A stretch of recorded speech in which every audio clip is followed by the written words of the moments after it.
Ok. Alors, lors de la dernière séance, on a rapidement vu comment est-ce qu'on pouvait démarrer un projet avec Spring Boot. Jusqu'à présent, veuillez notifier par un pouce si jusqu'à ce niveau vous savez déjà le faire, comment démarrer un projet Spring Boot de base. Est-ce que tout le monde sait le faire? Elle a dit oui. Manuelo, oui. Claude, oui. Très bien. Tout le monde sait démarrer un projet Spring Boot de base. Ok. Une fois qu'on a scaffoldé ou alors créé, généré un projet Spring Boot, on va voir ce qu'on appelle la structure de base ou l'architecture de base d'un projet Spring Boot. L'arborescence des fichiers ou des dossiers, on va aller dans le sous-dossier SRC, dans le sous-dossier main, dans le sous-dossier Java, à l'intérieur duquel on va trouver les différents packages qui comportent notre projet.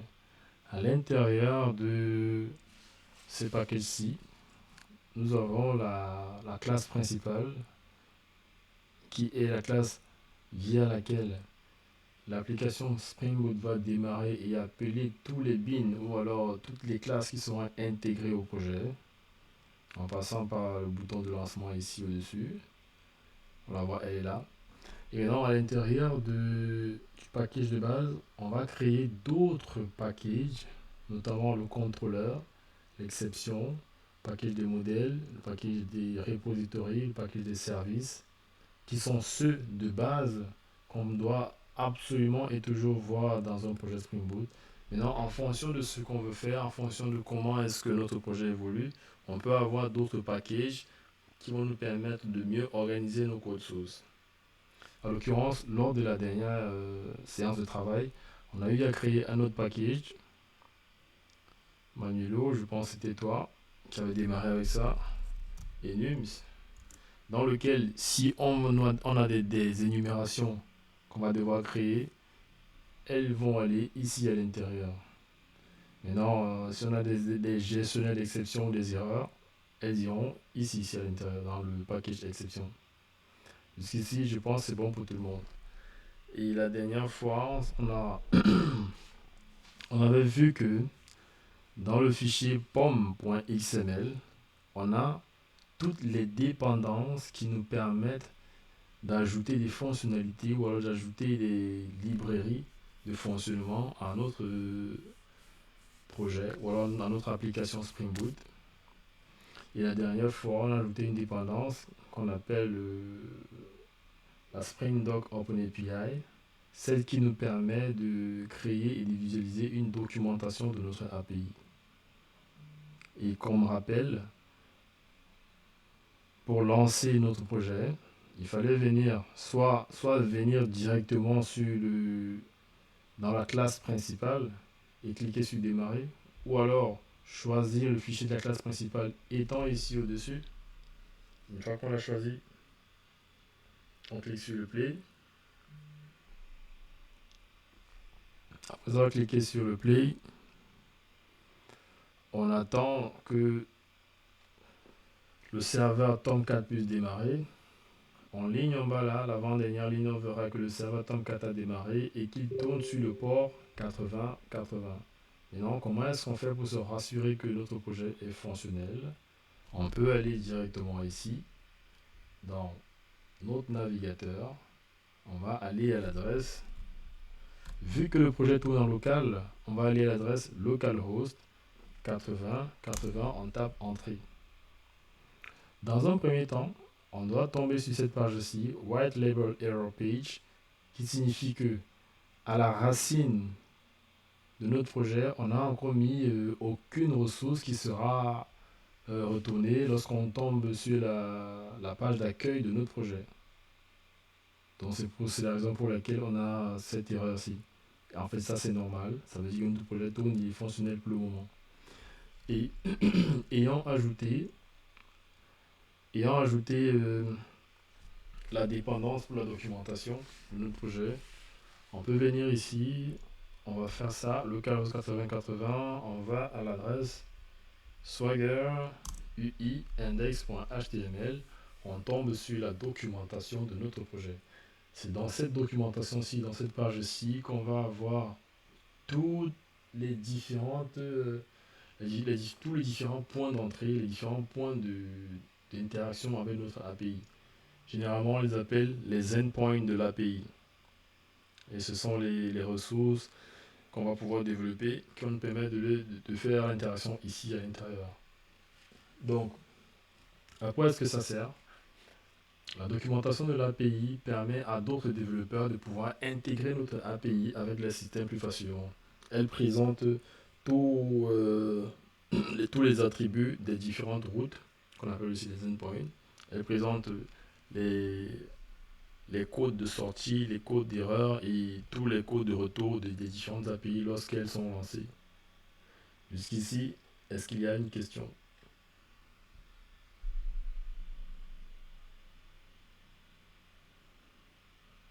Ça, c'était un petit récap. Ok, ok. D'accord. Claude, la dernière fois, tu n'étais pas là. On a vu que je vais d'abord arrêter le projet là. Tac, je l'arrête là. Je ferme ici. Lorsqu'on veut ajouter une fonctionnalité ou alors une dépendance dans notre projet, on vient dans le fichier pom.xml. La dernière fois, on a ajouté ça. Ça, c'est la dépendance qui nous permet de gérer la documentation. Là, je la commande.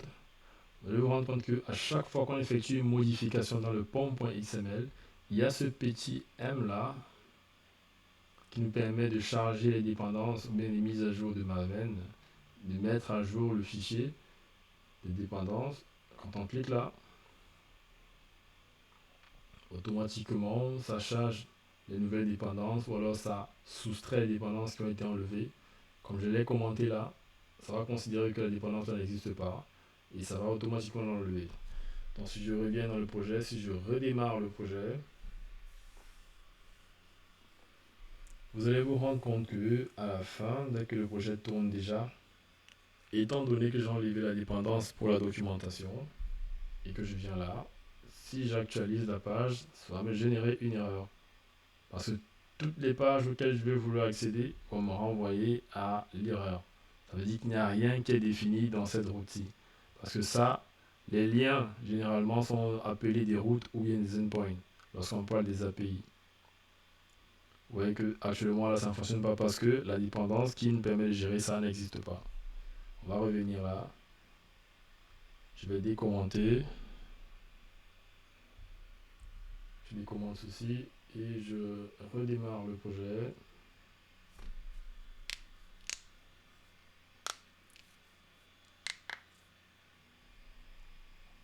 Là, Tomcat, comme d'habitude, il tourne sur le port 8080 en local.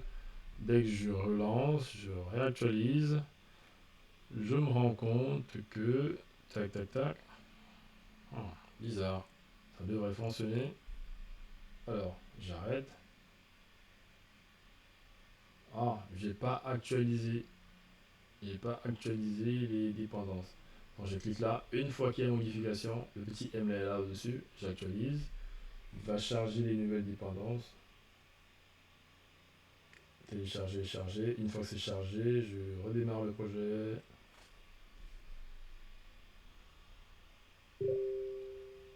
Une fois que le projet a redémarré, on se rend compte que le serveur Tomcat tourne bien effectivement sur le port 8080. On revient là et on actualise. Tac, tac, tac. Et on se rend compte que voilà, on a toujours accès à la documentation Swagger. Jusqu'ici, je pense qu'on est bon. Alors, maintenant, qu'est-ce que je fais? Comment est-ce que j'ai fait pour mettre ceci en œuvre? Je vais vous montrer quelque chose. Vous savez que dans vos différentes applications, vous allez être appelé à gérer des modèles ou des objets ou des entités. Je vais prendre l'exemple simple. On va aller sur la base d'une application de gestion d'un supermarché de manière très basique possible. On sait que dans un supermarché, il y a un client. Bon, je vais prendre simple ici. Je vais créer un modèle qui s'appelle client. Généralement, les modèles, ce sont les classes. Je vais l'appeler client modèle.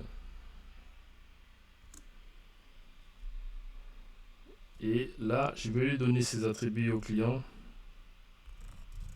Je vais lui donner quel attribut là, private string. Il a un nom.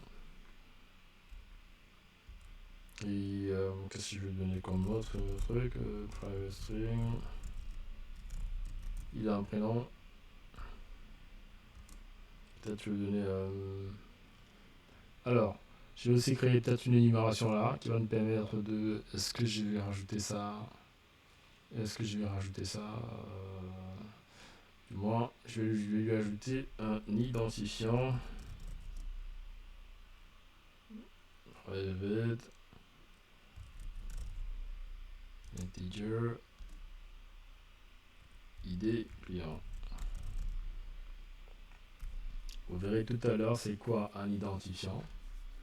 Là, j'ai créé mon modèle et je viens maintenant ici dans le contrôleur. Je vais créer un nouveau contrôleur que je vais appeler client contrôleur. C'est ce contrôleur qui va contenir toutes les routes qui seront utilisées dans le cadre de la manipulation du contrôleur. La dernière fois, on a vu que pour définir cette classe-ci client contrôleur comme étant un contrôleur qui nous permet de faire la communication avec l'extérieur de l'API, on lui donne la notation @rest contrôleur. Ainsi, ça va signifier au moteur de Spring Boot que cette classe-ci est une classe qu'on doit intégrer au scaffolding de l'application lors du démarrage. Je vais d'abord arrêter ça. J'arrête l'application. Et maintenant, je vais définir quoi? Je vais définir la base de toutes les routes qui seront dans ce contrôleur. Alors là, je vais faire API /v1 pour dire que c'est la version 1 de l'API que je suis en train de développer. Et maintenant là, quelle est la ressource que je suis en train de manipuler? Je mets le nom de la ressource là, client. Donc je viens à l'API v1 et là je vais manipuler les clients. Je viens à l'intérieur maintenant, je vais créer un petit endpoint pour retourner, je sais pas moi, la liste des clients. Je vais peut-être faire là un truc rapide, liste, que je mets pop-up, faisons client modèle, et là je vais mettre le client.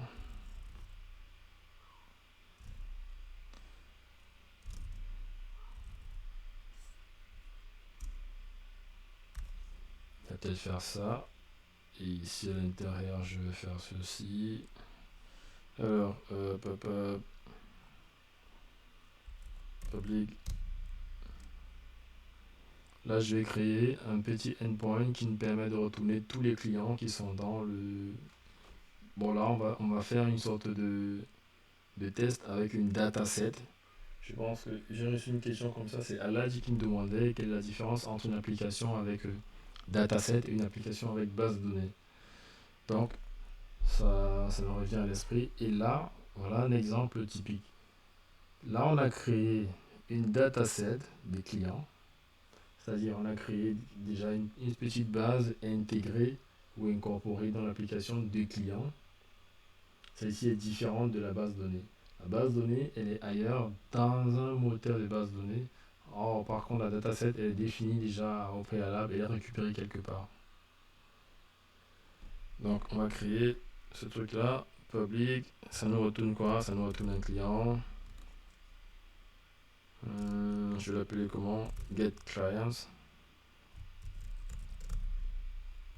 Je vais l'appeler get clients. Et ici, je vais faire un return. Return quoi? Je vais faire une liste de clients.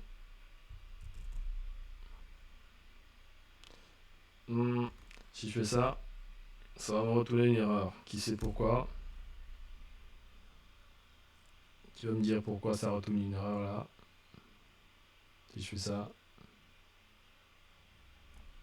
Parce que notre liste est vide. Non, pas parce que la liste est vide. Claude, regardez bien la méthode. Elle est publique. Regardez son type de retour. Regardez ce qu'on retourne.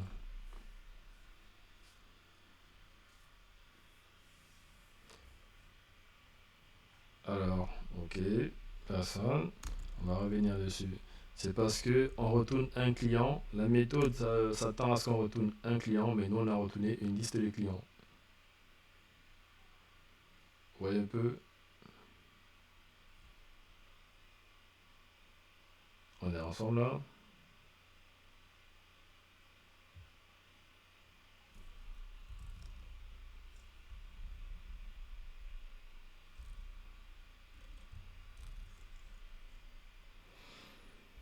Ok, là c'est bon. On va créer un petit client.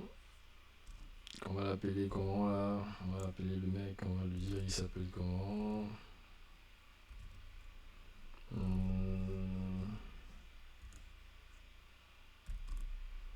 Ok. Notre client, il a des attributs à l'intérieur, ID, le nom et le prénom, mais il n'a pas de contrôleur. On ajoute getter et setter pour tout. Comme d'habitude, on ajoute son contrôleur. Constructeur, autant pour moi. Quand je parle de contrôleur là. Ah ouais, c'était le contrôleur. Ok, on a ajouté. Ok, est-ce qu'on aura besoin de son toString? Est-ce qu'on aura besoin. Bon, on va essayer ça. ToString, ok. Ok, on revient maintenant dans son contrôleur.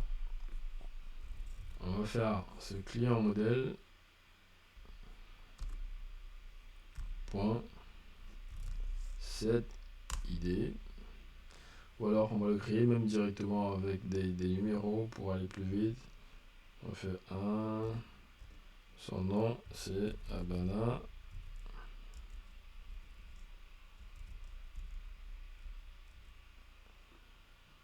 Son prénom c'est Al-Hadi. Al-Hadi.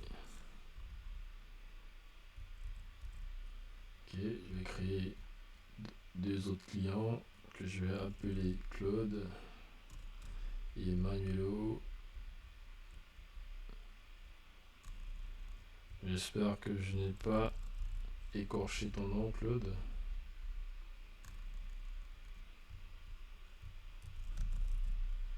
Maintenant, Manuelo. Ah, oh, vous êtes tranquille, alors que j'ai confondu le nom, c'est Ndiomo Manuelo et c'est Ndioumé Claude. Est-ce que je me suis ou je me trompe?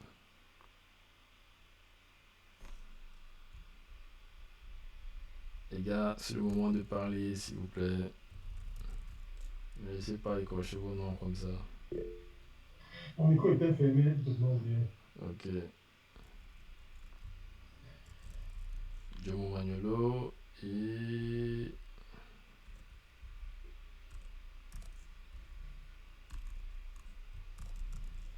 C'est ça, Claude? NJOU. Njou.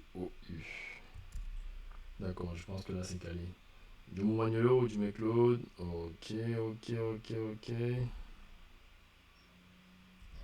Là, il faut changer les noms là. Et 1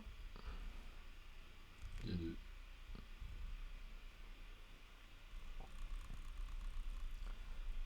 Maintenant, je vais faire client.add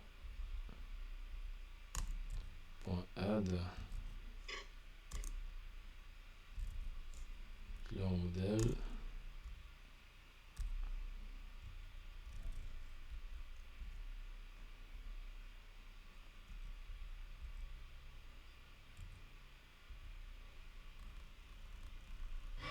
Je vais retourner ici la liste des clients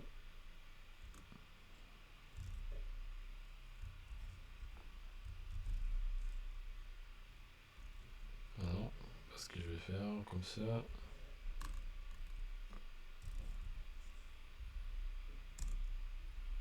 Et là, on change.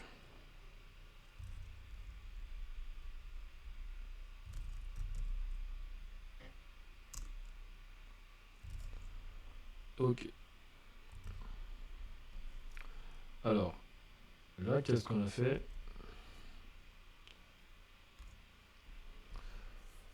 On a créé un endpoint qui va retourner tous les clients. Généralement, je l'appelle get all clients. Je l'appelle peut-être get all clients pour avoir retourné tous les clients. Il faudrait vous rassurer que les noms de vos endpoints sont parlants. Get all clients, qu'on peut dire retourner tous les clients. Si je viens dans le projet là et que j'actualise, je vais vous rendre compte, il n'est pas fonctionné, il n'est pas en train de tourner le projet. Il faut le démarrer, je le démarre là, tac tac tac, j'attends qu'il se lance. Alors, le serveur Tomcat est fonctionnel sur 80-80, ok, c'est bon, on baisse là. On vient ici, on actualise. Qu'est-ce qu'on a dans la documentation? C'est vide, on n'a aucune opération qui a été définie. Maintenant, on revient là. Là, les opérations n'ont pas encore été définies. Qu'est-ce qu'on fait? Pour signifier à Spring Boot que ça, c'est une opération qu'il faut prendre en considération, on ajoute une annotation. Et là, comme c'est un get qu'on va faire, on va appeler ça le get mapping. Et là, vu qu'on n'a pas d'autre chose à rajouter dessus pour le moment, en rajoutant ça, ça dit directement à Spring Boot que ça, c'est une opération qu'on effectue dans notre contrôleur. On actualise.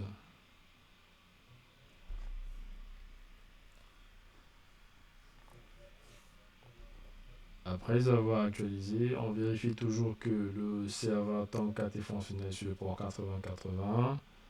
On vient là et on actualise la page de la documentation. On se rend compte qu'il y a déjà un endpoint qui est là. C'est pas magique, c'est pas compliqué non plus. On vient ici, on va dérouler le point là. Si on fait ça, ça nous affiche ici les paramètres de notre route là. Il n'y a aucun paramètre qui est défini. Ça nous donne l'exemple de réponse lorsqu'on va vouloir toucher cette API ou alors cet endpoint ici. Et ça nous donne le type de la méthode, c'est la méthode get. Ça veut dire c'est une méthode qui retourne des informations. Et là, ça nous donne le code de retour. Le code, c'est 200. Généralement, tous les codes de retour que vous allez voir avec 200, ce sont des codes de réussite. Il y a 200 qui est réussite pour avoir retourné des données. Et il y a 201 qui est un code de réussite qui signifie avoir réussi une opération d'enregistrement. Les codes 400, ce sont les codes d'échec d'accès ou d'autorisation. Et les codes 500, ce sont les codes qui sont des codes dus à des erreurs serveurs. Alors, qu'est-ce qu'on fait? Et en bas là, ça nous donne un exemple de réponse. Lorsque vous voyez les crochets, ça signifie quoi? Ça signifie que ça, c'est un tableau que ça retourne. Et ça nous donne le type de données qui se retrouvent dans le tableau. Là, on a l'identifiant d'un client qui est un entier, le nom qui est un string, le prénom qui est un string. Donc ça, c'est un tableau de client qui sera en retour. Et étant donné qu'on a travaillé avec un modèle client, ça nous présente ici le schéma de ce client en question. Ça nous donne tous les différents détails sur les attributs de chaque client là. On est bon jusque là, je suppose. Alors, maintenant, comment est-ce qu'on fait pour tester ça? Vu qu'on n'a pas d'interface front-end sur lesquelles on peut faire les tests, si jamais on a besoin des formulaires, c'est ici qu'on fera tous les tests de nos différentes API. Ça, c'est le back-end. Et là, on fait ça. On va faire aller sur tryout. On va sur execute. Vous voyez que ça nous retourne. On a là la réponse. Dans la réponse, on a d'abord, par exemple, la requête curl qu'on pourrait lancer dans le terminal et avoir les mêmes informations-ci. Et on a là ça c'est le endpoint qu'on a dû toucher pour pouvoir avoir ces réponses-ci. Et vous voyez comme tout à l'heure, la réponse dont je vous parlais, on a le code de retour là, 200, ça veut dire que tout s'est bien passé. Et on a le corps de la réponse de la requête. À l'intérieur, qu'est-ce qu'on a? Les différents clients qu'on a eu à créer dans notre base de données superficielle tout à l'heure. C'est vrai que là, ça s'est fait en statique et on l'a tout de suite vu. Donc, ici à l'intérieur, qu'est-ce que je peux faire? Et là, on a les headers de la requête en question. Ça, c'était juste un exemple. Il en existe comme ça plusieurs. Maintenant, je vais continuer. Je baisse là, j'arrête ici. Je vais maintenant créer. Ça, c'était un get mapping qui nous permet de retourner les clients qui sont déjà présents dans la BD. Je peux faire ceci.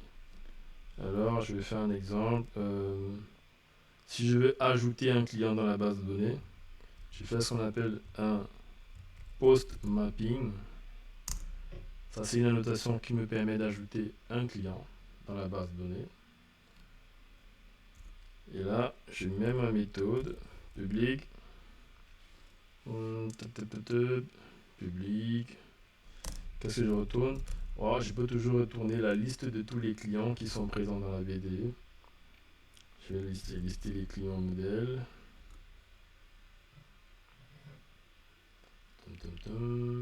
Si je fais ça, lister les clients. Et je vais faire register client.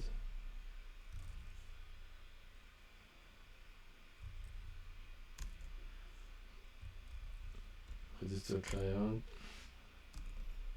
Je fais un return client. Client-ci, c'est la liste des clients là que j'ai créé ici plus haut. Ne vous inquiétez pas, demain on reviendra sur l'API collection de Java pour que vous puissiez comprendre c'est quoi une liste, c'est quoi une array list, c'est quoi une map, une hash map, et ainsi de suite. Là, je veux juste que vous voyez d'abord comment ça fonctionne de manière basique. Donc, pour ajouter un client, qu'est-ce que je fais? Je vais toujours toucher l'endpoint API V1 client et je dois passer quelque chose qu'on appelle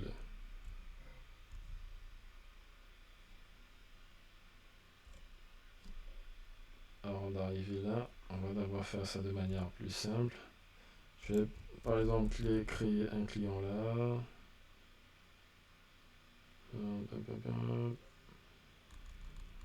Je vais faire client .add. Je vais rajouter le client qui va être passé ici. Client modèle. Client.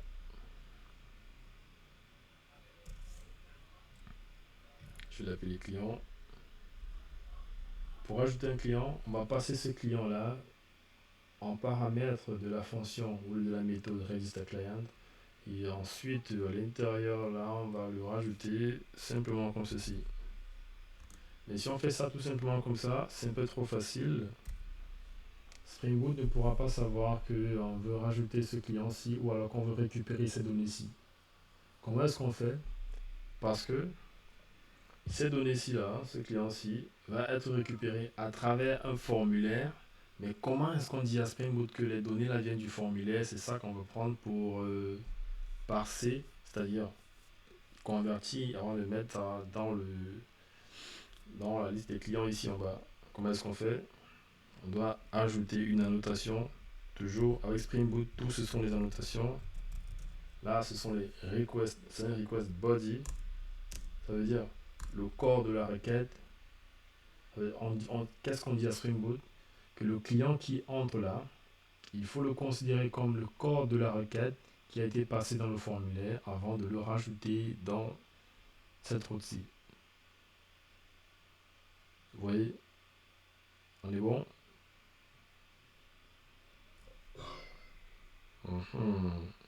Claude.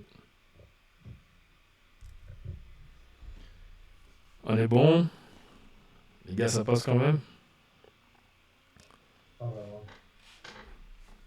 Qu'est-ce qui coince? Là, je lance l'application.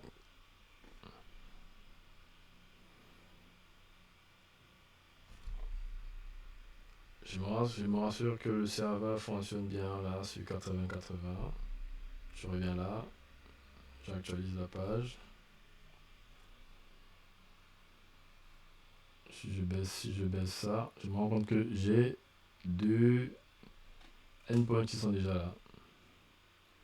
Le premier endpoint, c'est pourquoi? C'est pour me retourner la liste des clients qui sont disponibles.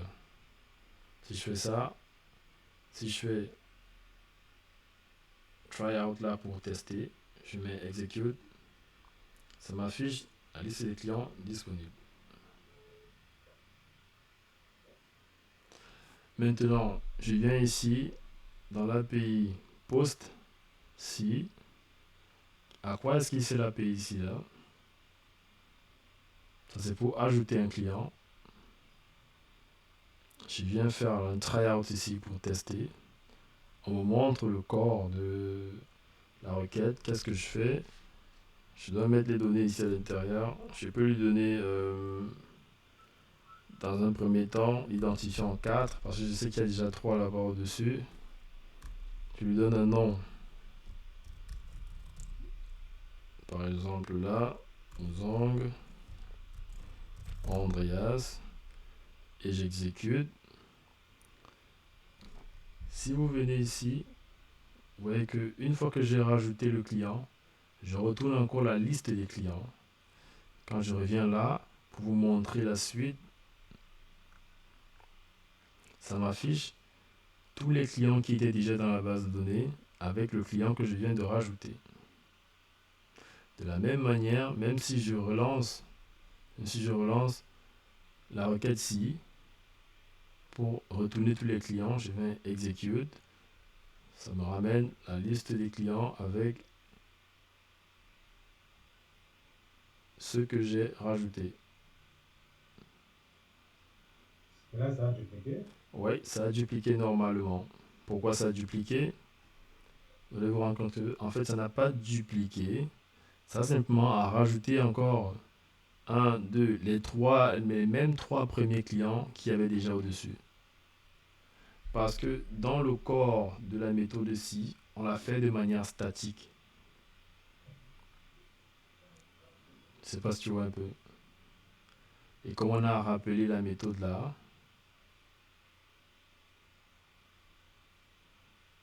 tu vois,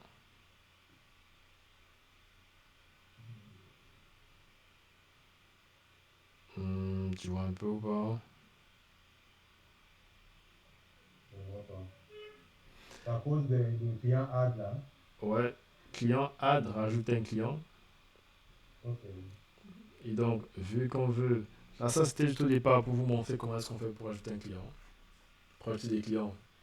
Et étant donné que là, on n'a pas redémarré le serveur, donc tout est encore comme c'était au départ. Si j'exécute ça une deuxième fois, ça va encore ajouter les mêmes 3 là. À la suite, si je le fais encore et encore. Ouais, vous voyez que c'est par ici qu'on va interagir avec notre API. Alors, maintenant, qu'est-ce qui se passe? Si ici en bas, je veux rajouter un autre client, je peux mettre son nom 6 par exemple.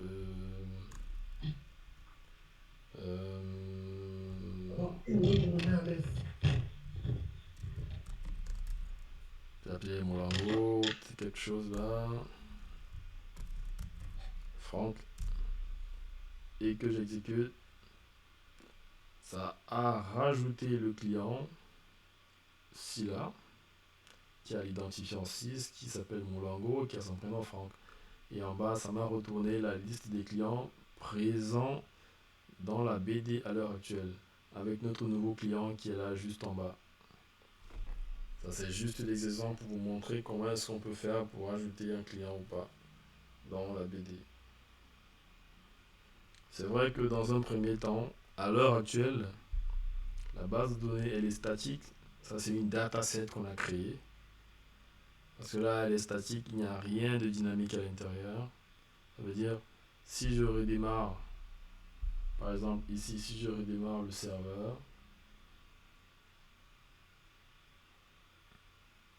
l'application a redémarré et que je viens maintenant ici, j'affiche, je relance là le Swagger et que je décide de vouloir peut-être relancer le endpoint qui me permet d'avoir tous les clients, ça me renvoie uniquement les 3 premiers. Parce que on avait déjà vu que ça a été fait ici en statique. Les 3 clients là ont été rajoutés en statique. Donc comme ça n'a pas une base de données qui est stockée, qui est persistée quelque part, ça le fait de manière statique et à chaque fois qu'on redémarre le serveur, ça efface tout ce qui était là en amont. Jusqu'ici, est-ce qu'il y a une question particulière? I'm back. Est-ce qu'il y a une question? Agnello, Aladi, est-ce que ça va?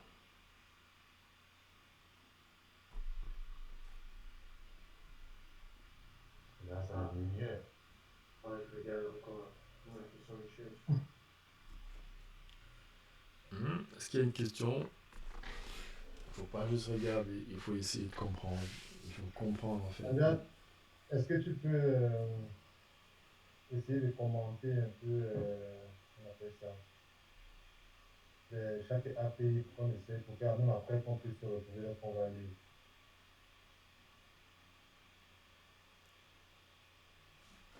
Mettre des commentaires dessus, ouais. Ça peut se faire.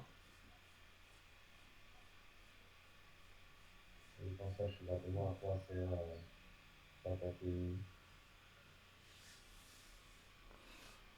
Ce que vous devez comprendre, c'est quoi? C'est les différentes méthodes qui sont utilisées dans une API. La plupart du temps, lorsqu'on vous parle du CRUD, je ne sais pas si vous avez déjà entendu parler de ça, CRUD dans les... CRUD dans... Oh là là, j'ai mis ça en haut là, ça pense que ce sont les paramètres. Ça va mettre ça comme test de documentation. Donc, je qu'on ira avec. CRUD, qui signifie le C qui est create,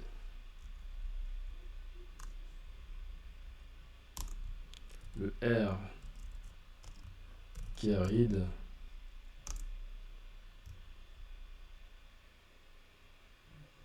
le U qui est update et le D qui est delete. Lorsqu'on travaille dans les API, généralement voici ce qu'on fait dans les ressources. Les ressources qui sont les entités qui sont manipulées dans notre projet. Create, ça veut dire on crée une entité. Read, ça veut dire on lit une entité ou alors on la récupère pour avoir ces informations, pour voir ce qui est à l'intérieur. Update, c'est pour faire une mise à jour, pour la modifier, pour l'éditer. Si tu veux changer le nom d'une entité, ça qu'est-ce que tu es en train de faire? Tu es en train de faire un update.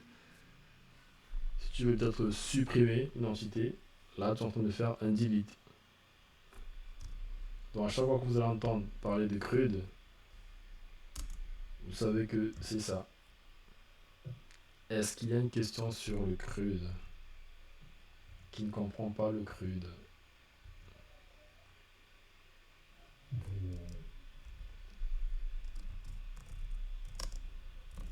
Non, on a compris l'explication du truc, maintenant, c'est l'application qui va peut-être. Alors, lorsqu'on veut faire un create, il y a une méthode de l'API. Il y a des méthodes des API.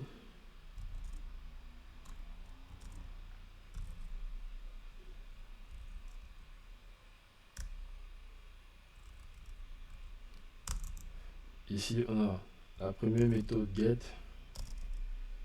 qui permet de récupérer des ressources dans un serveur. Nous avons la méthode post qui permet de créer des ressources. Est-ce que vous comprenez ce que ça signifie créer des ressources ou récupérer des ressources?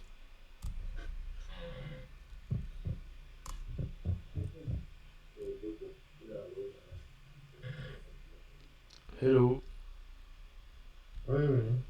est-ce que vous comprenez ce que ça signifie créer des ressources et récupérer des ressources? Un peu, oui. Voilà. Créer une ressource, c'est comme par exemple tout à l'heure on a créé un étudiant. Un étudiant est une ressource ou un client est une ressource.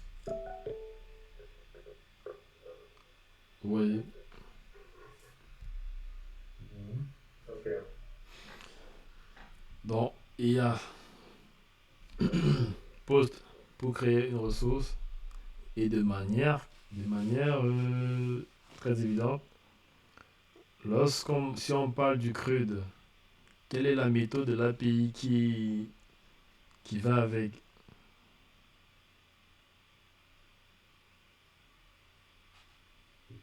C'est pas. Post. C'est la méthode post. Post. On a get post, on a la méthode put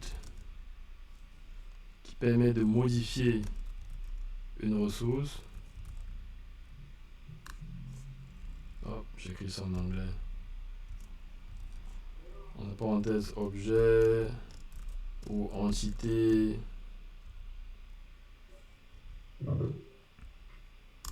Il y en a la méthode delete qui permet de faire quoi?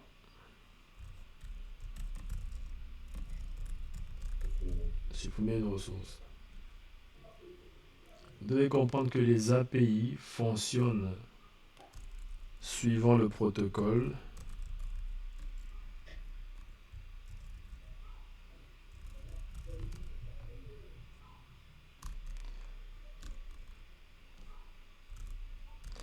Les API fonctionnent suivant le protocole HTTP. Hypertext Transfer Protocol. Ça veut dire quoi? Et voilà, voici les 4 méthodes les plus souvent utilisées lors de la conception et du développement des API. Il y a une autre méthode qui s'appelle patch, qui est aussi utilisée pour mettre à jour une ressource.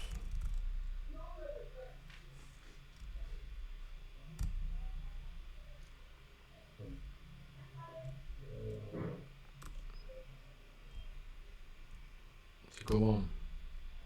Il y a la méthode patch qui est aussi utilisée pour mettre à jour une ressource. Tout ça, vous les verrez. Il suffit juste de lire un peu et de comprendre, c'est pas compliqué. Une fois qu'on sait déjà à chaque ressource, ici on a quelle ressource là? On a la ressource client. À chaque ressource, on a son modèle. À chaque ressource, on a son contrôleur et ces autres méthodes qui vont avec. On est bon? Ok. Donc il faut juste comprendre que, et pour chacune de ces méthodes ici, get, post, put, patch, delete, on a une annotation Spring Boot qui va avec. Ici là, ça là c'est quoi?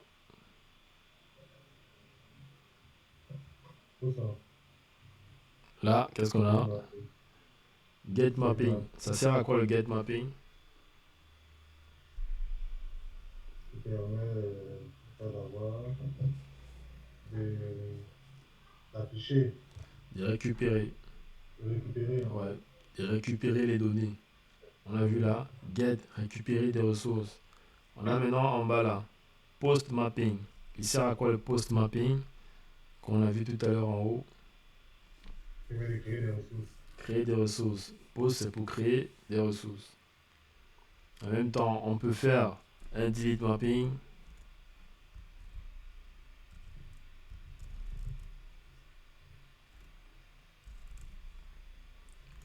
Delete mapping. Maintenant, en parlant de delete mapping, il y a quelque chose qu'on va rajouter. Je viens par exemple là, public, je vais mettre un string, que ça me retourne, je sais pas moi, une information ou un message. String, delete, client. Et je passe maintenant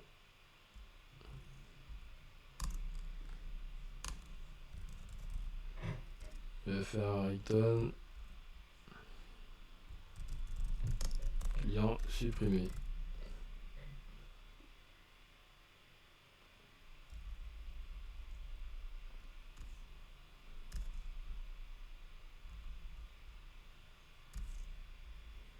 Maintenant, qu'est-ce que je fais? Comment je fais pour supprimer un client dans notre tableau, dans notre BD? Il me faut quoi? Un integer qui représente l'ID du client. Maintenant, comment est-ce que je le récupère? Il y a une autre annotation qu'on appelle path variable. C'est la variable aussi qui nous permet de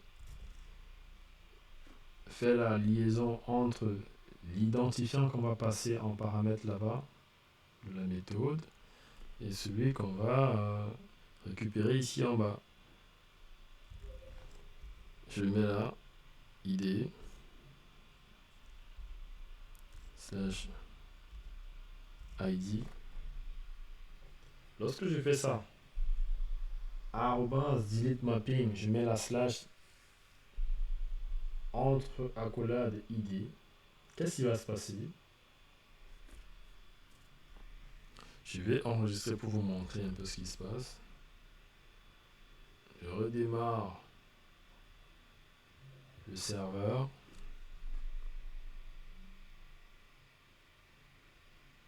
Maintenant, ici à l'intérieur, quand je redémarre la documentation Swagger,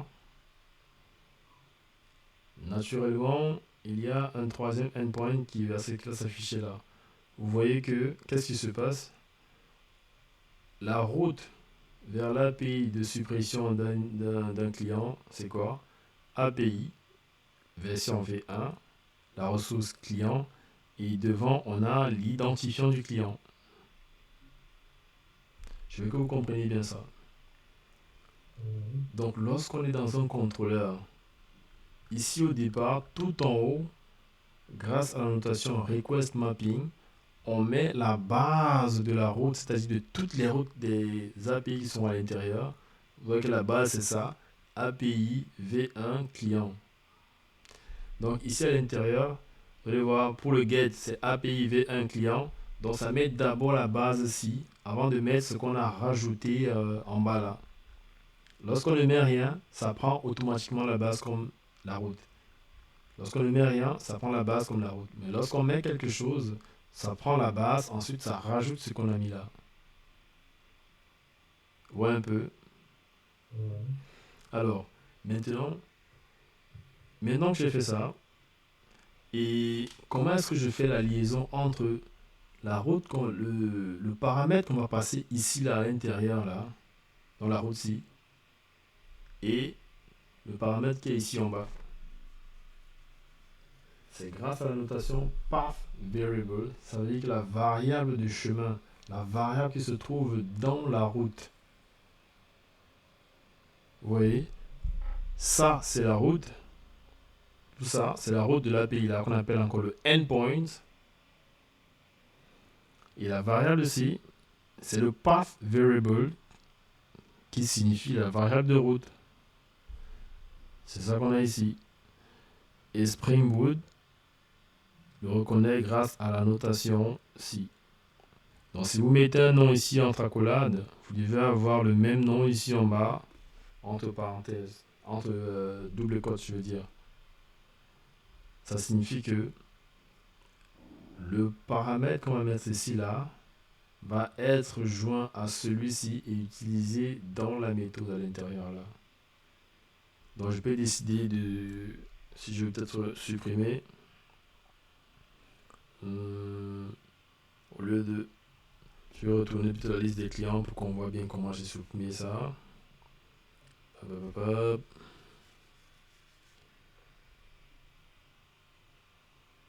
Liste client modèle. Et ici, je retourne client.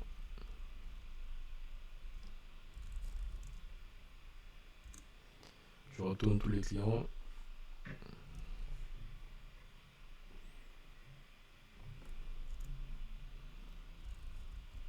Je vais d'abord faire, qu'est-ce que je fais d'abord?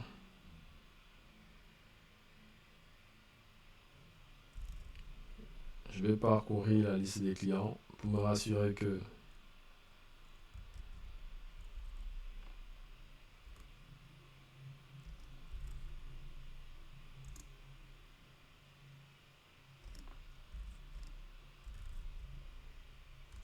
pour supprimer un client quelque part, il faut vérifier s'il est là. C'est pas ça.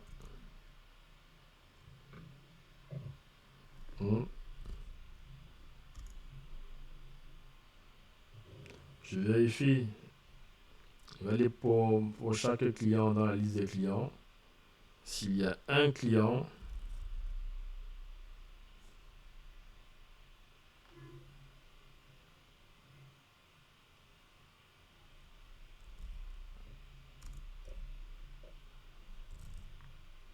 get id égale id.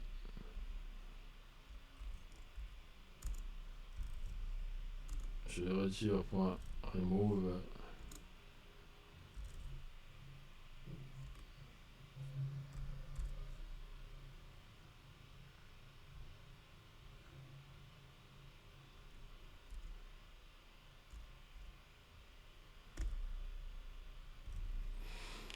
Alors, là j'ai créé la route. Là je supprime le client là. J'actualise.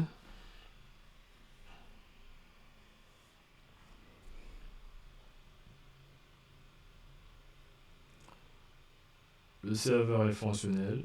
Je viens maintenant là. Je réactualise. Tac, tac, tac. Ok. J'ai mes 3 routes. Je viens là pour tester. Je peux d'abord décider d'afficher les clients qui sont présents à l'intérieur de notre base de données. On exécute. J'ai 3 clients. 1, 2 et 3. Ok. Très bien. Maintenant, j'ai décidé de supprimer un client. Je supprime quel client. Je vais peut-être mettre OK, try out. Je vais essayer, je mets l'identifiant là. Je supprime même peut-être le deuxième. J'exécute. Tac. Et ça me raffiche la nouvelle liste avec les clients qui sont présentement dans la BD. Je n'ai que 2 clients. J'ai supprimé le client qui a l'identifiant numéro 2. Si je fais ça, si je fais encore 2, j'exécute, ça me remet la même chose, mais ça ne fait rien parce qu'il n'y a pas un client qui a l'identifiant numéro 2. Si je supprime le client qui a l'identifiant numéro 3, j'exécute. Erreur 500. Il y a un internal server error. Il y a un problème au niveau du serveur. Quelque chose s'est passé, quelque chose n'a pas bien tourné. Comment est-ce qu'on fait pour vérifier? Je vais revenir là, j'essaie de rajouter un client. Je vais lui donner quel nom? On va tester tryout.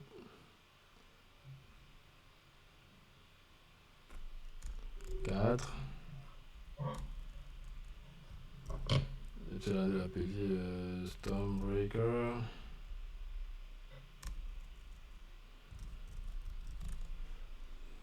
Exécute. Ça m'affiche un client et un client. Celui que je viens de rajouter. Là, il n'y a que 2 clients. Ouais, un peu. Ok. Et vous voyez que là, j'ai utilisé quelle méthode des API? La méthode de delete. Delete mapping pour supprimer. Post mapping pour ajouter. Get mapping pour récupérer. Maintenant, de la même manière, je peux avoir un put mapping ici.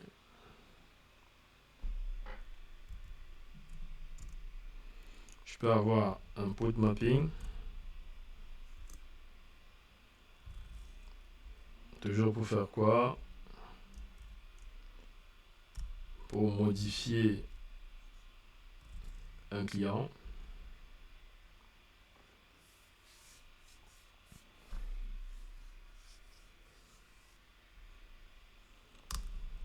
Je vais faire public. Je retourne toujours la liste pour me rassurer que le client a été modifié. Public. Les clients modèle. Edit client.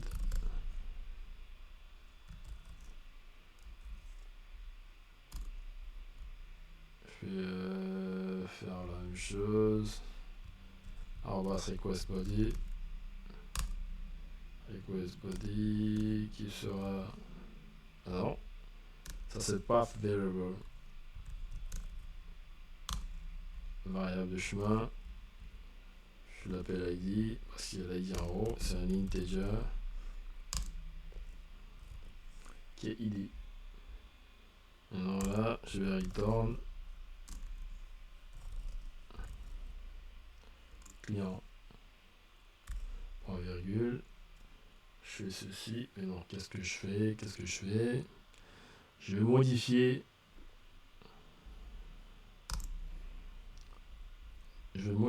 Un client. Je commence d'abord par vérifier si le client est justement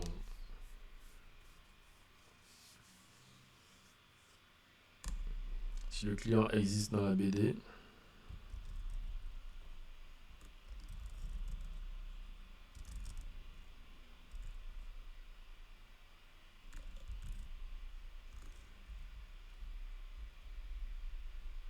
Qu'est-ce que je fais? S'il existe dans la BD.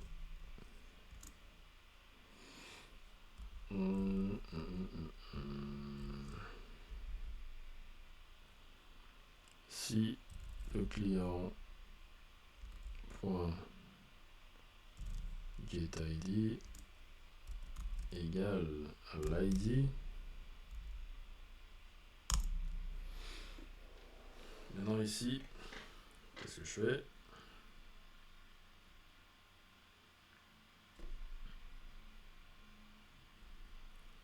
Je le modifie. Je prends un client là.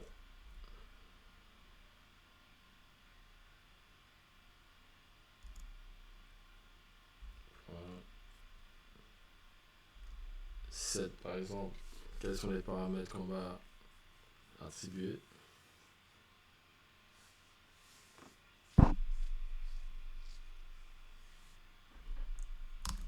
Non, je peux décider même de. Je vais donner tel un nombre banal. Ajoute dedans.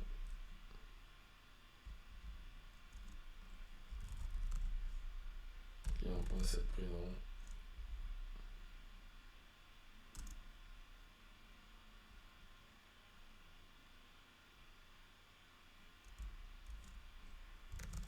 Test prénom. Je retourne les clients. À la fin, j'enregistre. Je redémarre le serveur.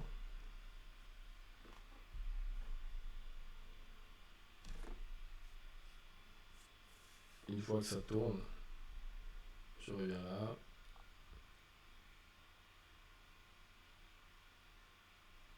Je redémarre la documentation. Alors, commencer par récupérer tous les clients. Je teste pour voir quels sont les clients qui sont là. Il y a 1, 2, 3 clients. Aladi, Claude et Manuelo. Alors, je vais modifier par exemple le client numéro 3. Je vais chercher là.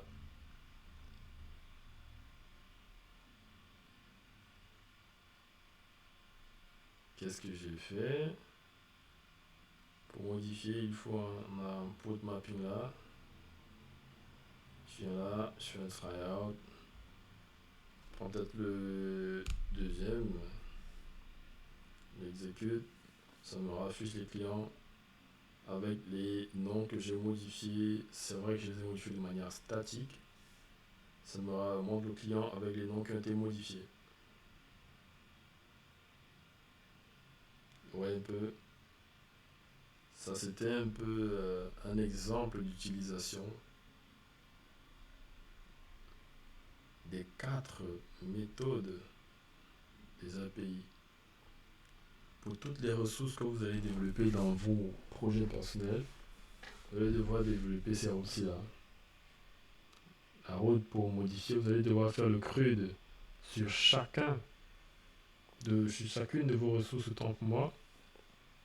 Il faudra un get pour récupérer les ressources, que ce soit une ressource, que ce soit plusieurs ressources. Il vous faudra, par exemple, un post pour créer une ressource, un pod pour modifier une ressource, un patch si possible, si nécessaire, et un delete pour supprimer une ressource.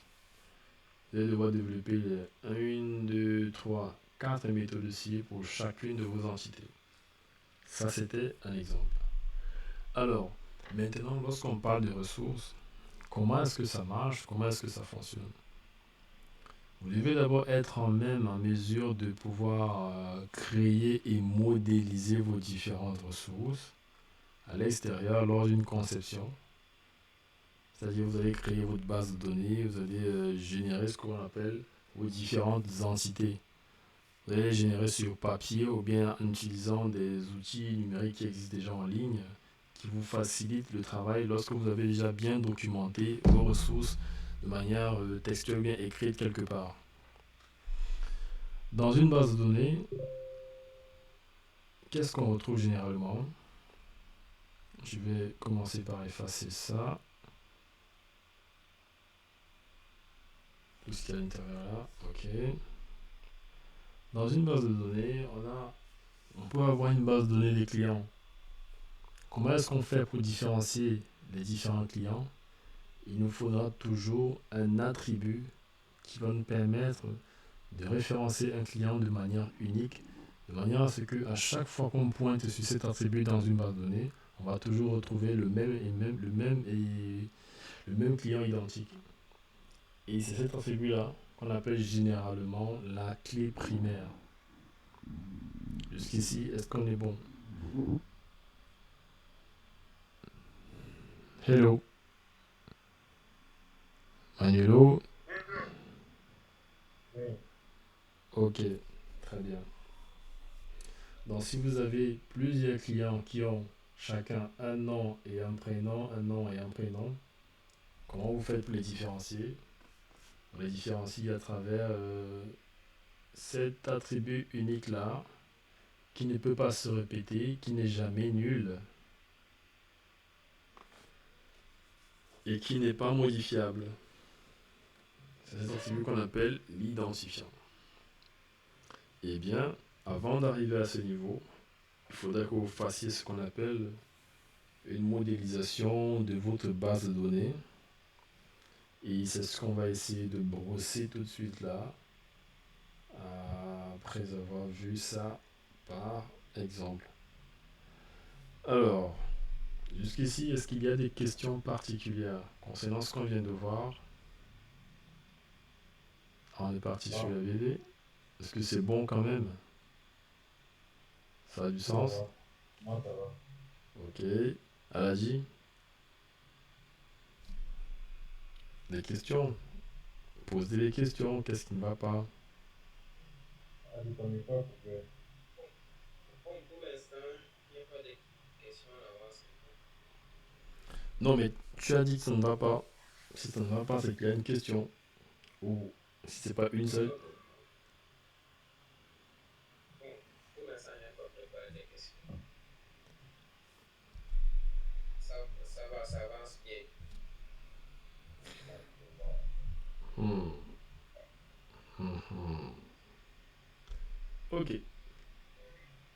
Alors, pour modéliser votre base de données, vous avez besoin de faire ce qu'on appelle un modèle entité-association. Parce que dans votre base de données, vous aurez vos différents objets que vous allez appeler entités qui vont communiquer entre eux, bien entre elles. Une entité web. Vos différents objets communiqueront entre eux et vous allez créer des associations qui vous permettent de créer les interactions entre les différentes entités là. Et pour apprendre à le faire, vous avez besoin de maîtriser c'est un prérequis, c'est un préalable. Je vous envoie tout de suite escape. Je vous envoie d'abord le lien vers cette présentation-ci.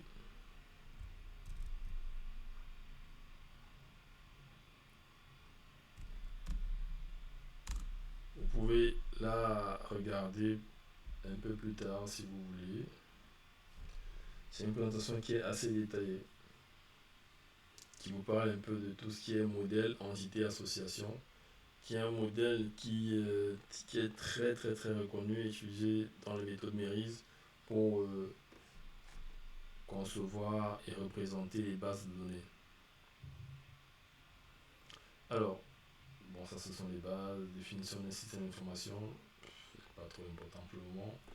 Lorsqu'on parle de modèle entité association, on parle de quoi? On parle d'une représentation schématique, représentation graphique de la base de données que vous allez concevoir pour votre projet. Parce que dans chaque projet, dans tout projet d'application ou bref, tout projet qui existe, on sait qu'il y a des données qui tournent derrière.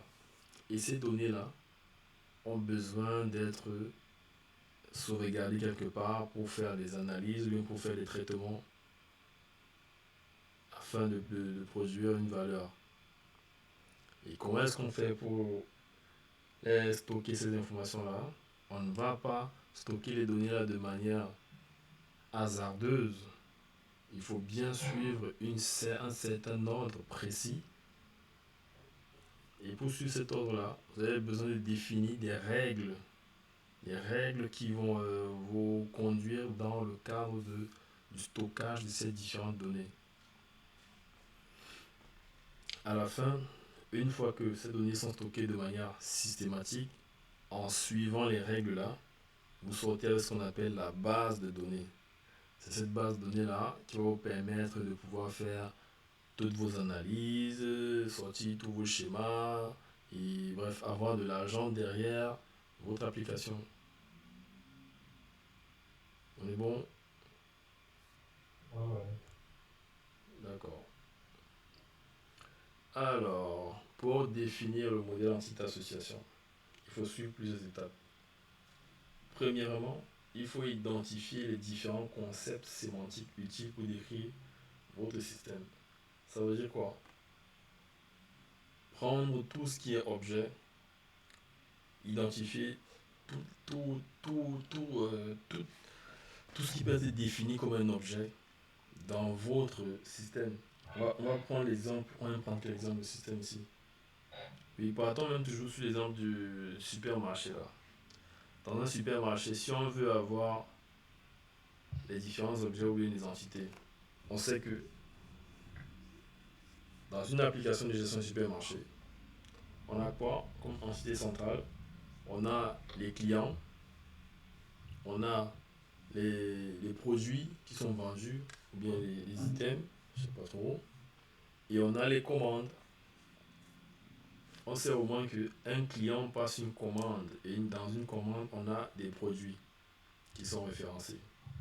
Ça, c'est la base.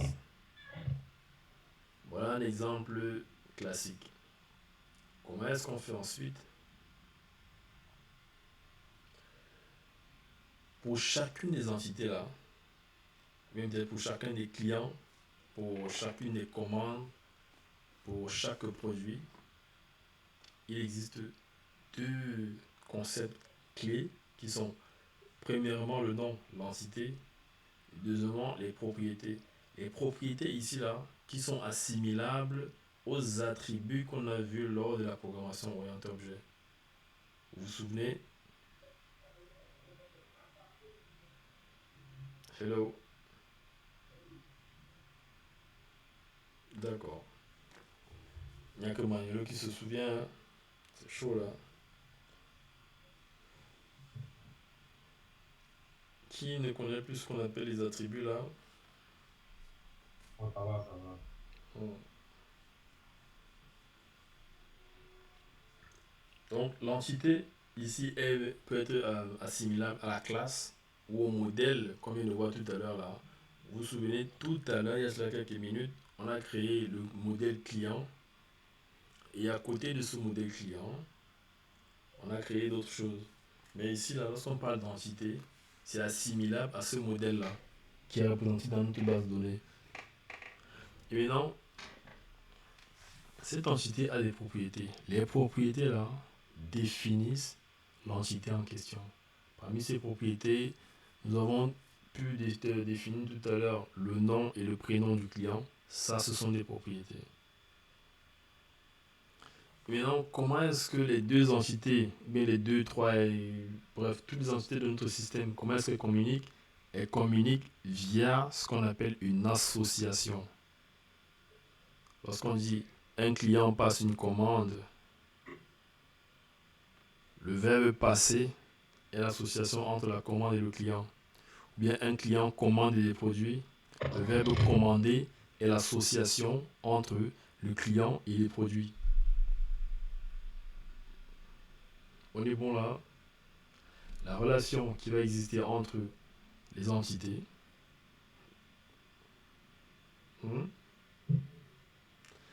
est ce qu'on appelle l'association.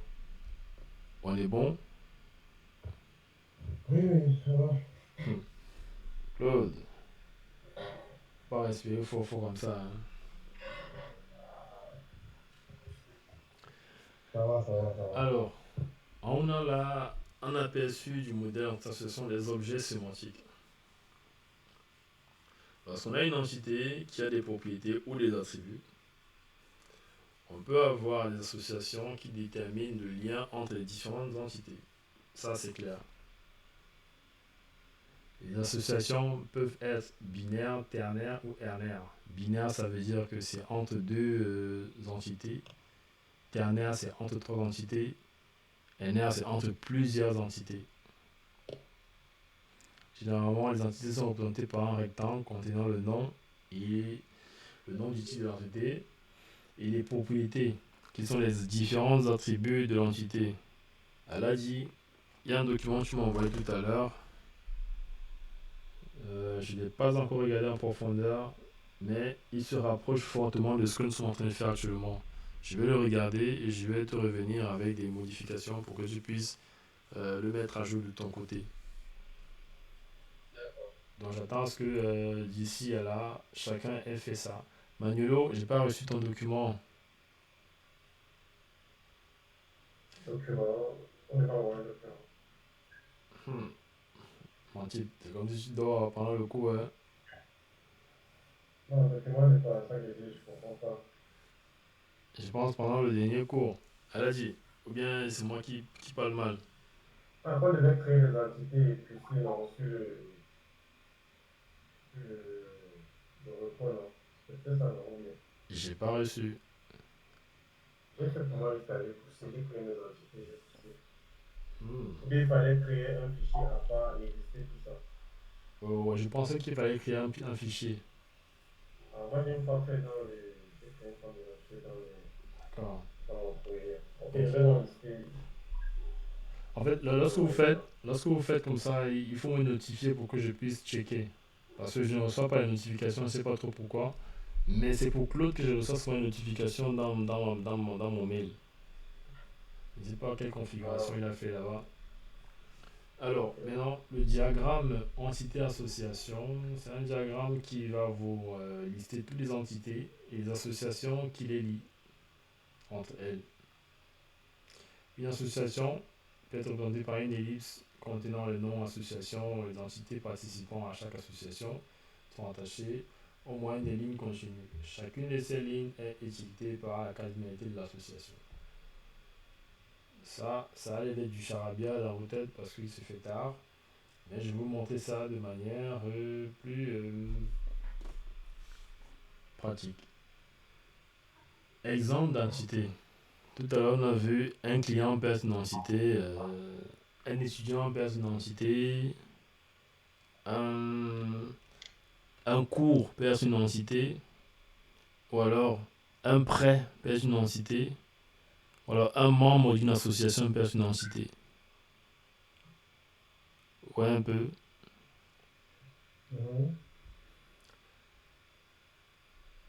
Maintenant, on va aller à la suite. Il faut bien faire la différence entre une entité et une association. L'entité, c'est l'objet. L'association, c'est la liaison entre les deux.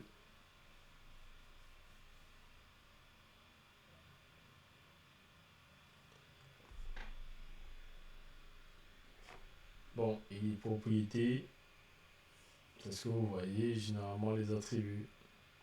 Et aussi, chaque entité a un attribut qui permet de le représenter de manière unique.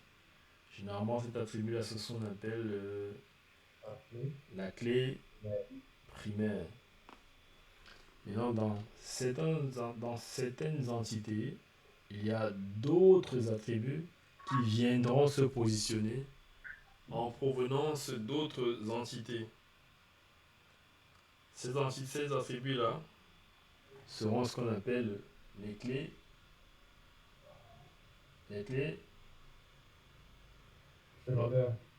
étrangères, parce qu'elles viennent d'une entité étrangère. Vous voyez, je vais vous montrer comment ça fonctionne de manière pratique. Voici un exemple de diagramme. On a là une entité qui s'appelle la commande. On a le numéro de commande, on a la date de la commande. Le numéro et la date de la commande sont les propriétés ou les attributs de l'entité. Et là, dans l'entête là, on a le nom de l'entité. Vous voyez? Maintenant, ici au milieu, on peut avoir cette association-là qui peut avoir un nom. Et l'association en elle-même peut avoir des propriétés. Est-ce que c'est un peu plus parlant comme ça? Ça veut dire que tu veux qu'on fasse avec Mireille Je n'ai pas dit que je veux que vous fassiez avec mes règles. Je suis en train de vous expliquer ce que c'est, comment ça marche. Pour le moment, je vais vous montrer de manière pratique comment ça fonctionne. Et à partir de là, vous allez le faire. Mais si vous le faites ainsi, vous allez sauter cette étape-ci. Ça, c'est pour comprendre. Finalement, on définit ça là, pour bien comprendre. Voilà, peut-être pour vous présenter ailleurs. La plupart du temps, à l'heure actuelle, qu'est-ce qu'on fait? On passe directement au modèle entité relationnelle et non association. On passe directement au modèle relationnel de données où on a ce qu'on appelle généralement UML. On a les différentes classes, on a les associations qui vont là, on a les liaisons qui vont là avec les différentes cardinalités entre les différentes classes. Ça, c'est ce qu'on va voir. Mais si vous comprenez déjà ça c'est pour expliquer de manière terre à terre, donc en français pur, comment est-ce que votre application fonctionne. Une commande concerne plusieurs produits dans une quantité donnée. Voici ce que ce truc-ci signifie, ce schéma-ci. Pour expliquer terre à terre la liaison entre la commande et le produit, une commande concerne une quantité donnée de produits. Chaque produit est défini par son numéro, sa destination et son prix unitaire. De la même manière, une commande a un numéro et une date. On est bon jusqu'à là? Jusqu'ici, est-ce qu'il y a des questions? Ok, super.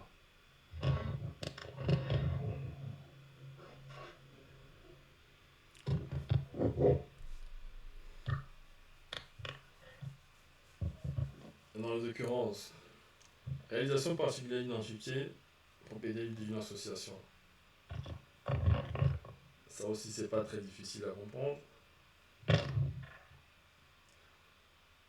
En pratique, et en l'absence d'une précision, un mot sera relatif à un concept lorsqu'on voudra parler d'un individu, on dira occurrence. Ouais. On verra beaucoup plus des occurrences lorsqu'on va commencer à parler en termes plus terre à terre des bases de données de manière pratique. Maintenant, on va passer voir ce qu'on appelle les cardinalités. Hello, il y a un truc qui parle là.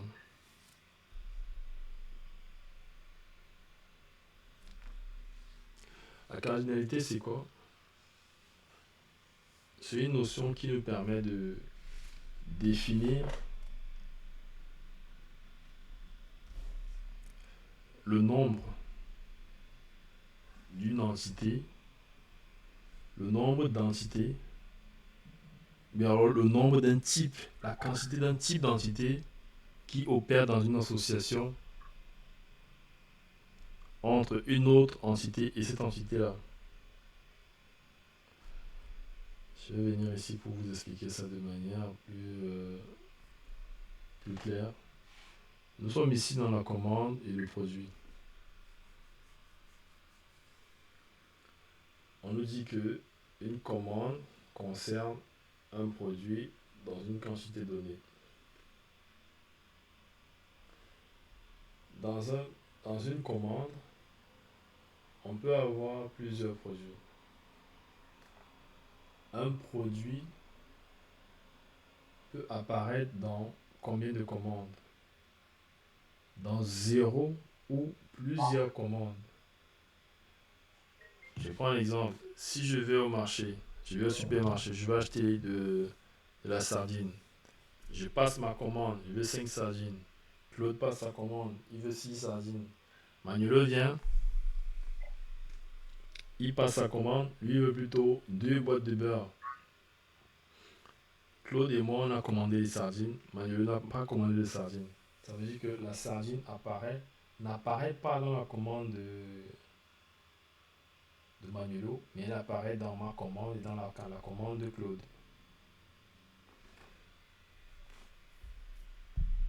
Vous comprenez un peu ça? Attendez, donnez-moi une minute, pardon, je vais boire de l'eau.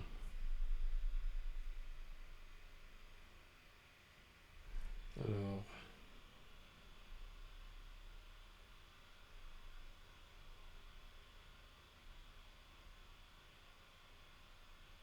Manolo, ça va aller?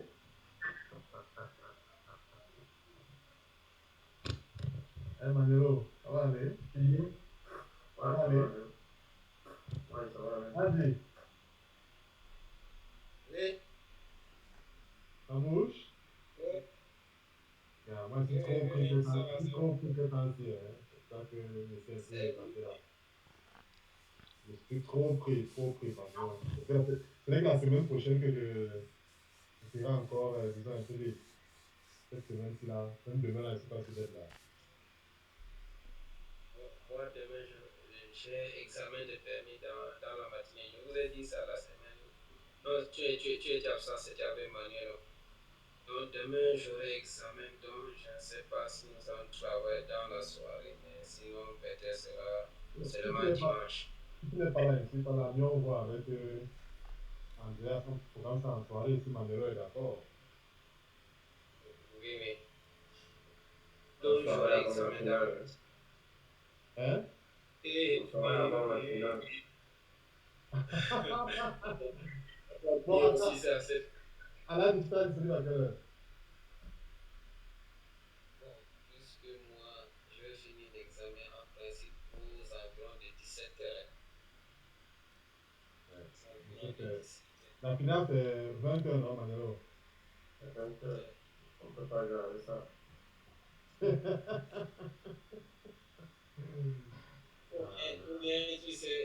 Ou bien tu sais la journée de demain, on va décaler ça seulement et rattraper dans la semaine.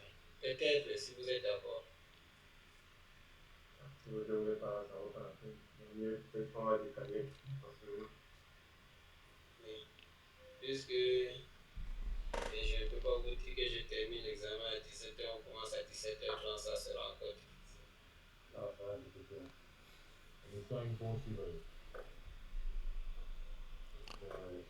C'est là où j'ai mis. Hello, hello. Et, Ah, désolé. ok.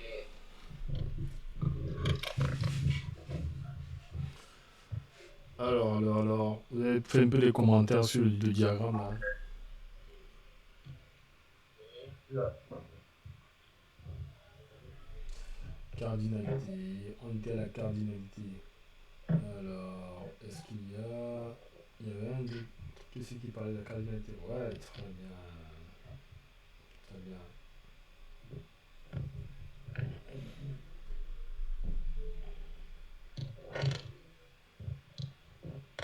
Donc, oh, il y a un bruit derrière là. Claude, c'est chez toi qui a ce bruit là.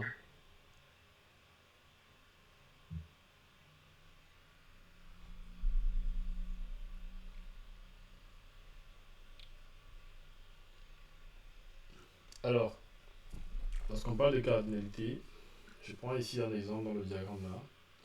On nous dit un client ne peut commander qu'un et un seul produit. On nous dit qu'un produit ne peut être commandé que par un et un seul client. Ça, ce sont les exemples de cardinalité. Les cardinalités déterminent les contraintes de notre système. Par exemple, vous pouvez dire que euh, si nous sommes dans le développement d'une application pour la distribution des plats, des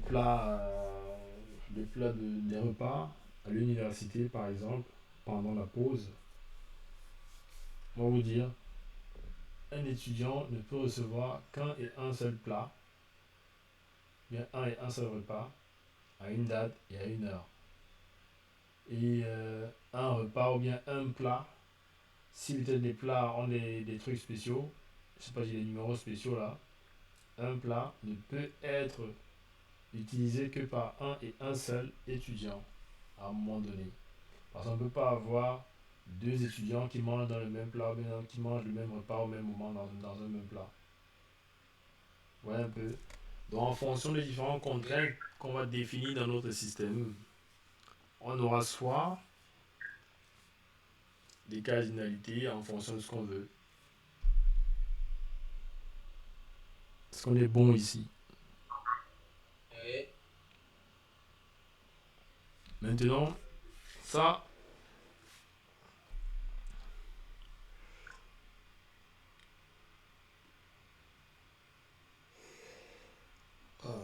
j'ai un sommeil. On nous dit un client donné peut commander plusieurs produits. Exemple de contrainte. On nous dit dans notre système, un client peut commander plusieurs produits. Si un client peut commander plusieurs produits, alors la cardinalité côté client va aller de 1 à n. Généralement, n représente plusieurs en base de données. Si on comprend ça.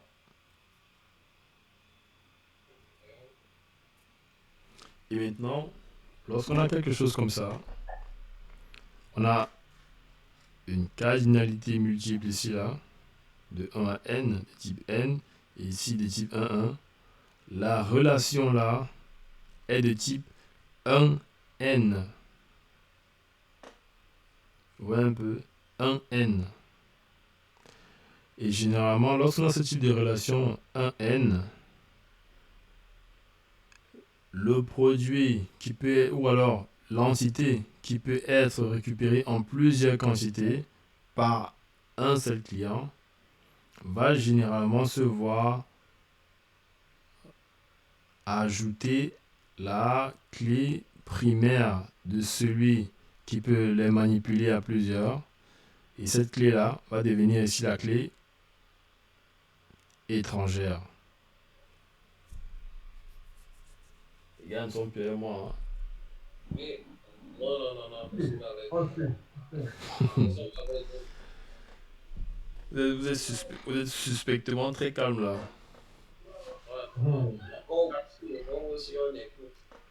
C'est D'accord. ça. Donc, vu qu'un client peut commander plusieurs produits, alors dans chacun des produits, dans chacune des entités produits, on aura la clé primaire du client qui va se glisser là-bas, parce que c'est une relation de type 1N. Et vu qu'un client peut commander plusieurs produits, et c'est la clé primaire du client là, qui va permettre d'identifier chacun des produits qui auraient été commandés par ce client-là. Oui.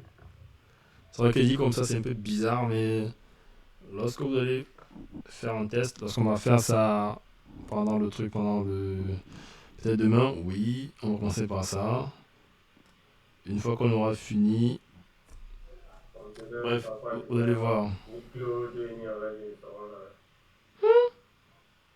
Oui. Ah. Claude, elle a dit. Il y a quoi? Moi, C'est le deuil là? j'ai pas.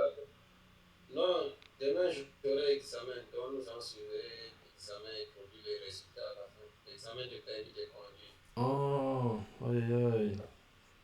J'ai parlé ça lors de la dernière session. Ok, et tu finis à quelle heure? Ça a fini aux environs de 17h. 17h. Hop, ça craint là. Ça craint fort. Et Claude, toi, tu finis à quelle heure? Bon, moi, sincèrement, comme je t'ai expliqué tout à l'heure, là, je Ouais, pourrais être disponible, mais pas à temps. Donc, c'est pour ça que ouais, je ça vais craint, ça craint, ça mais craint, à ça craint. partir jusqu'à partir de 14h, moi, je suis libre. Si 14h, on fait le coup avec une personne, ça devient compliqué. Mais tout à l'heure, quand c'est parti en répétition, on pourrait reporter ça peut-être lundi. Reporter. Non, lundi, ça sera pas possible. Parce que lundi, je vais finir un peu tard. Lundi, je vais peut-être finir vers 20h. Parce que dimanche soir, on suppose que tu seras aussi attiré par la finale de la Champions League. Champions League. C'est Champions League, c'est pas. Demain, non. C'est quand? C'est... Demain, c'est demain. Ça passe quand? C'est demain. Demain à 20h. Bah, ce matin, un peu au courant. C'est qui joue même? Ça va, ne pas demander et laisser. Nous, on connaît qui va le laisser. Yeah, moi, bon. En fait, moi, je suis pas... Je ne regarde pas les matchs, c'est vrai. Je suis pas un footballeur. Hein. Ok, bon, dans ce cas-là, on va trouver un autre jeu. Comment ça peut ça?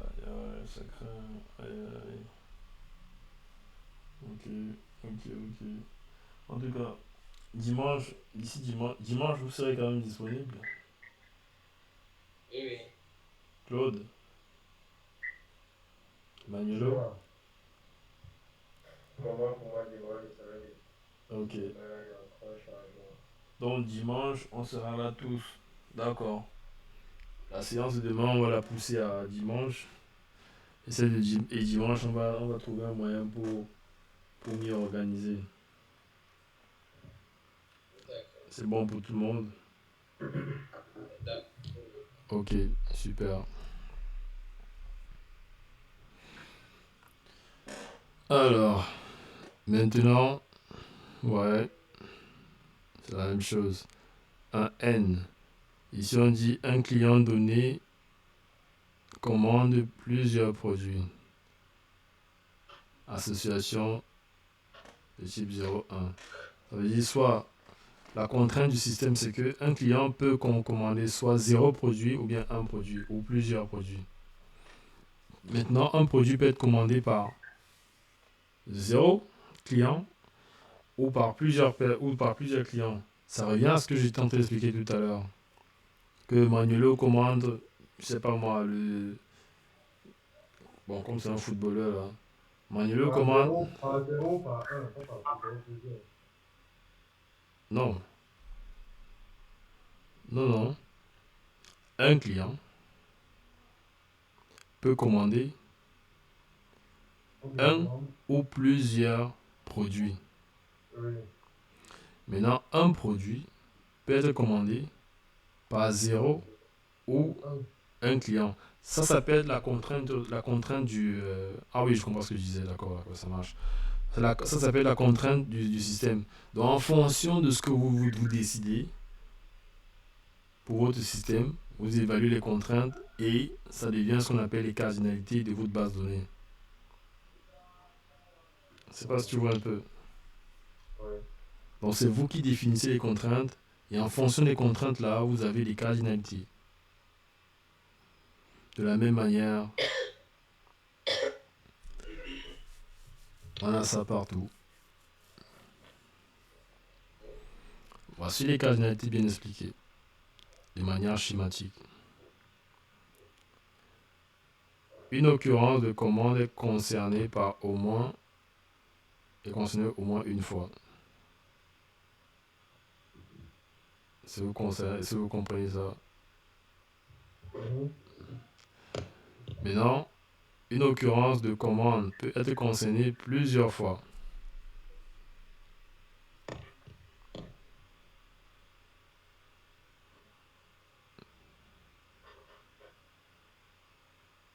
Vous comprenez ça?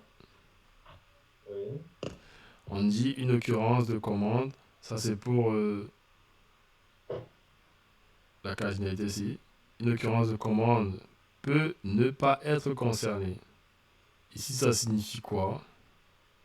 Ça, c'est au cas où un produit ne figure pas dans une commande. Donc, un produit peut être commandé, mais il n'est pas dans une autre commande. Il n'est pas dans une commande spécifique. Un produit peut être commandé par Manuelo, mais le même produit n'est pas commandé par Claude ou par Aladi. Maintenant, une occurrence de produit peut être concernée plusieurs fois. Le même produit peut être commandé plusieurs fois, en plusieurs quantités. Le même produit peut être commandé par Manuelo, par Aladi et par Andreas.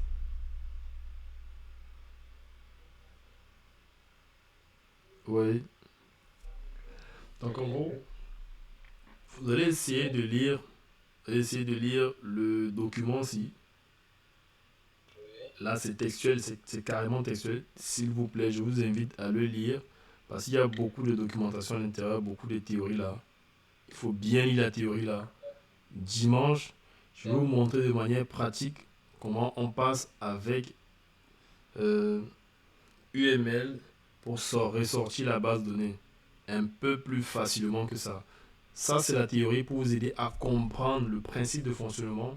Et là, quand on va passer à la pratique, ce sera un peu plus clair. On est bon jusqu'ici? D'accord. D'accord. Là, je vais arrêter l'enregistrement. Tac, tac, tac. Arrêter.